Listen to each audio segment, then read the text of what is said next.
Well, as the first post-pandemic G7 summit draws to a close, the G7 leaders are confronting their biggest challenge on the climate crisis. The G7 leaders are set to endorse a nature compact backing new conservation and emission targets to curb climate change. The group of leading economies will agree to protect at least 30% of both land and ocean globally by the end of the decade. The Nature Compact targets to reverse biodiversity loss, leading the nations to commit to halve their carbon emissions by 2030 as compared to the year 2010.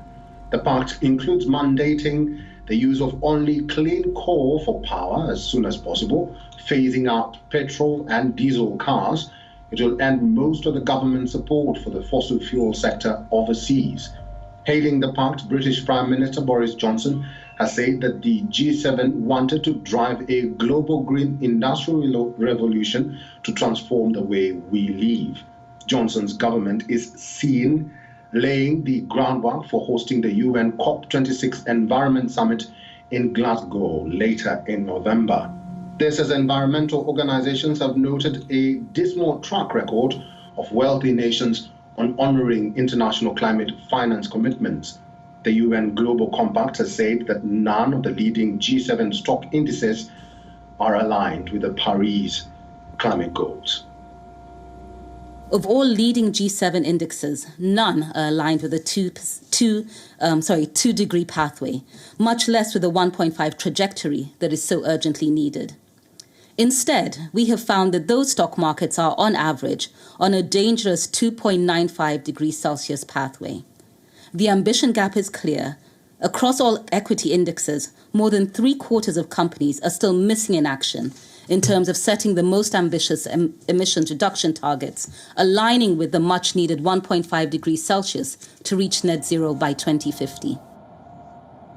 Climate crisis has been one of the main themes at this year's G7 summit. Hopes are high on the leaders to make significant environmental commitments as the summit wraps up. British naturalist and broadcaster Sir David Attenborough addressed the final day of the summit. Meanwhile, several environmental groups continue to protest in Cornwall, the venue of the summit.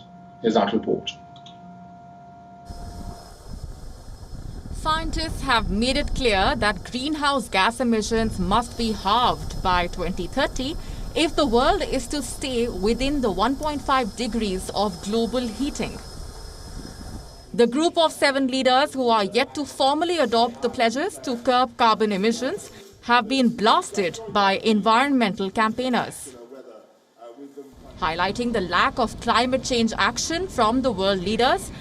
Ocean rebellion activists staged a protest in the harbour of the coastal city of Falmouth. Campaigners have accused the G7 governments of spending money on conferences and summits, but not doing enough to protect the environment and in particular the oceans. Campaigning against the use of fossil fuels, members and supporters of the global environment movement Extinction Rebellion walked through the town of Falmouth, playing drums and chanting slogans outside the G7 Media Centre. So we're sounding the alarm and we're calling out greenwashing today about the leaders of the G7. They have been drowning us in promises and not delivering. So we're here to say to them, it's time to actually take action. Environmental group called Surfers Against Sewage protested at the Gillen Base beach in Falmouth. 12 ocean activists floated on boards holding a banner to put ocean health at the heart of the ongoing summit.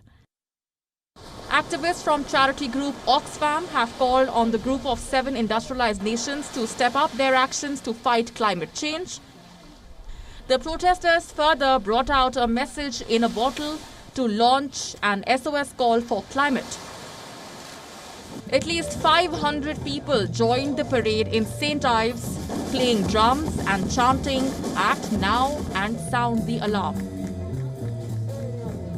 The message could not be clearer. The current targets under the Paris Agreement are not sufficient, and leading world powers will now have to take a giant leap towards sustainable energy. Bureau Report, WION World is One.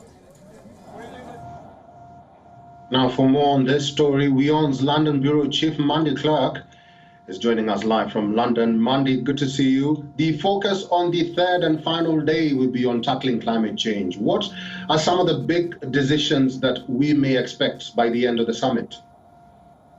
Well, what a lot of people are hoping for are really bold, tangible, real-world